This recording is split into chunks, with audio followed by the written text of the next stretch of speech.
నేను better education ఇవ్వగలుగుతాను. నేను మా వైఫ్ కంటే కూడా మా పిల్లలకి నేను బెటర్ ఎడ్యుకేషన్ ఇవ్వగలుగుతాను అన్నప్పుడు జాయింట్ కస్టడీ ఇచ్చే ఛాన్సెస్ ఉంటాయి నాగరాజు గారు.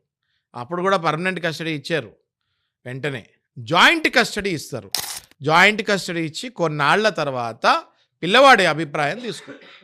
బాబు అభిప్రాయం తీసుకుంటారు.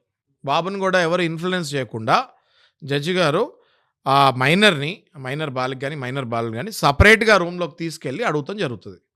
కొన్ని టెక్నికల్ క్వశ్చన్స్ వేసి క్వశ్చన్స్ వేసి మీకు అమ్మ ఎలా రియాక్ట్ అవుతుంది, ఇలా చేస్తే నాన్న ఎలా రియాక్ట్ అవుతారు, నాన్న నీకు బాగా చూసుకుంటాడా, అమ్మ బాగా చూసుకుంటుందా, ఎవరైనా నిన్ను అరుస్తారా, ఎవరైనా నీ మీద తిట్టారా, నిన్ను ఎవరైనా కొట్టారా, ఇలాంటి అనేక ప్రశ్నలు జడ్జి గారు పర్సనల్గా అడిగి బాబు లేదా పాప యొక్క అభిప్రాయం తీసుకొని అప్పుడు పర్మనెంట్ కస్టడీ తండ్రికి వచ్చే ఛాన్సెస్ ఉంటాయి.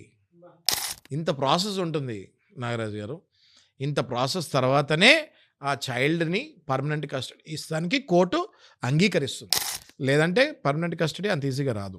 సో ప్యూర్ సైకలాజికల్ మెచ్యూరిటీ మీద డిపెండ్ అయ్యి ఉంటుంది. దాంతోపాటు సోషల్ స్టాటస్ని బట్టి కూడా డిపెండ్ అయ్యి దాన్ని బట్టి మదర్కి ఇవ్వాలా ఫాదర్కి ఇవ్వాలంటే కోర్టు డిసైడ్ చేస్తుంది. అంతే కదా సార్? ఓన్లీ ఆర్థిక సామర్థ్యం మీద డిపెండ్ అయి ఉండదు. అదే అనేక పారామీటర్స్ మీరు అన్నట్టు సోషల్ స్టేటస్తో పాటు సైకలాజికల్ స్టేట్ వెరీ ఇంపార్టెంట్. ఇవన్నీ కూడా కరెక్ట్గా ఉంటే తప్పకుండా మనము పర్మనెంట్ కస్టడీకి, తప్పకుండా ఫాదర్ కూడా పర్మనెంట్ కస్టడీకి ఫైట్ చేయొచ్చు. గెలిచిన కేసులు కొన్ని వేల కేసులు ఉన్నాయి.